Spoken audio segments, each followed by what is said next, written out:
Hi everyone. I just first and foremost want to ask all of you how you're all doing. Like I said, this is a crazy time in the world, and I'm actually really punctual. I just realized it's 3 o'clock, and I said that I'm going to do this live at 3, and here I am.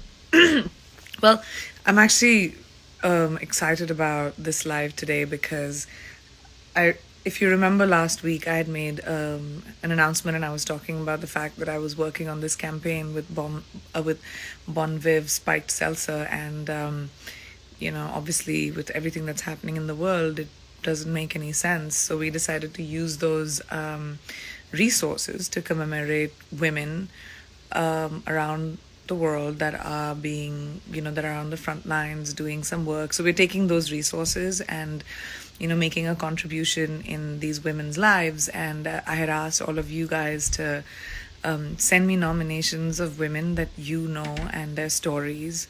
So we have 4 that we want to commemorate this week, who have incredible stories, and I really want to share them with you.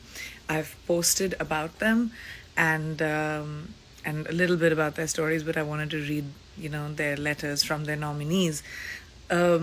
So the first one is Emily, and Emily's from Kentucky, and she was nominated by her sister Vanessa Ulm.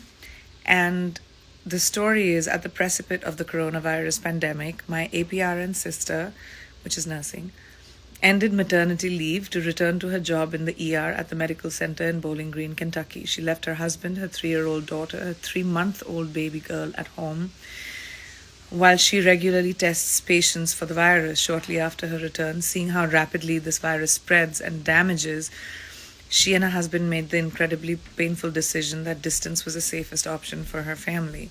They packed up essentials, and she sent her family across state lines to temporarily live with other family members. She's tired, she's alone, and she desperately misses her family.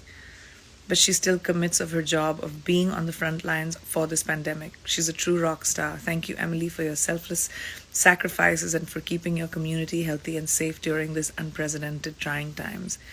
Your sister, Vanessa. Thank you so much, Vanessa, for sending in Emily's story. I feel like it's so wonderful to see and hear that. I think the fact that we all are feeling a sense of safe is because we know that there are so many people out there who are sacrificing so much to do this for us. So thank you so much for your service, Emily, and we hope that with this contribution it could help somehow help you tide this time. The next story is Jo. She's nominated by Jordan Garlow from West Virginia. This beauty right here is my sister, another sister. She's an administrator at a long-term care facility. She spends her days tirelessly working to make sure and ensure the health and safety of the patients under her care, but also make sure they're not scared or lonely. She brightens their days with games and dance so that they may understand while visitors are not allowed, they always have family close by. Even though she herself is high risk for COVID-19, she's a severe asthmatic, she shows up every day to provide for others. She's my hero. That's such a beautiful story. I'm a severe asthmatic too, and I understand by my doctors. I was told exactly this as well. So that is incredible, and what a wonderful story. Thank you so much, Jordan, for sending us your sister's story. And I salute you, Jo. Thank you for doing what you do. It's really important for us to find joy in whatever we have, and to be able to feel a sense of normalcy. The third story is Jaya, and Jaya was nominated by Priya Vora from Virginia. And I'm nominating my boss, Jaya, who's the founder of Swaha USA, for Together Women Rise.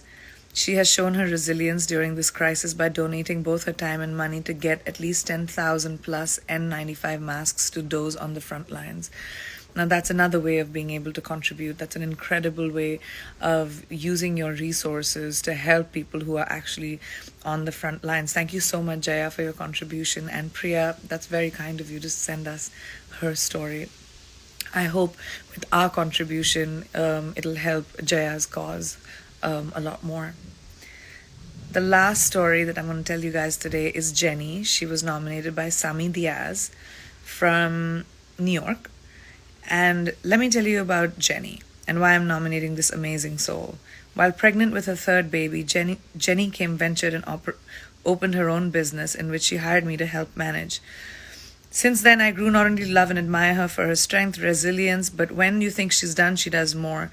Jenny started as one of the largest Facebook communities for her parents at over 10,000 members and counting. Jenny is my friend and mentor, and I'm not surprised in this scary time she rose to help.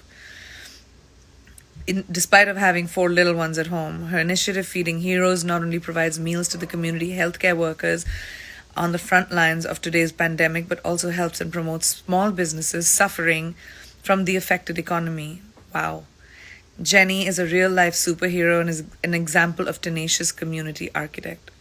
Thank you, Jenny. And thank you, Sami, for sending us Jenny's story. That is amazing. And we look for stories like this in such a difficult time to provide for hope. Thank you so much to all of you. Thank you, Bon Viv, for being so generous with your contribution. And I really look forward to having this conversation with you next week, where we can commemorate incredible women that are putting themselves above and beyond, and doing above and beyond. And it's very important for all of us to remember that we're in this together. This is one world. This is a disease that is affecting all of us, and we can only beat it together. So whatever you can do and however you can do it, this is the time not to question your intention, but actually to take some action and do something, especially if you're in the position to be able to help. Thank you so much. I'll keep coming back and talking to you guys, and stay safe out there. Stay with your families and keep in touch with people that you love and care about, and do as much as you can to help the people who don't have it. Thank you so much, guys, and see you next week.